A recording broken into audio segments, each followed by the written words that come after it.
তুমি মিসওয়াক করা ফজিলত তো জানো, খাবার শেষে মিষ্টি মুখের হাদিসটাও মানো। তুমি মিসওয়াক করা ফজিলত তো জানো, খাবার শেষে মিষ্টি মুখের হাদিসটাও মানো। শুধু হক কথাটা উচ্চ স্বরে বলতে পারো না, অন্যায় দেখে বারুদ হয়ে জ্বলতে পারো না।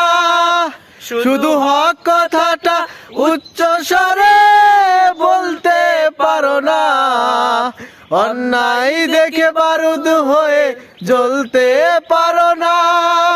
কেমন মুসলমান তুমি একটু ভাবো না, কেমন তোমার ঈমান একটু বলো না।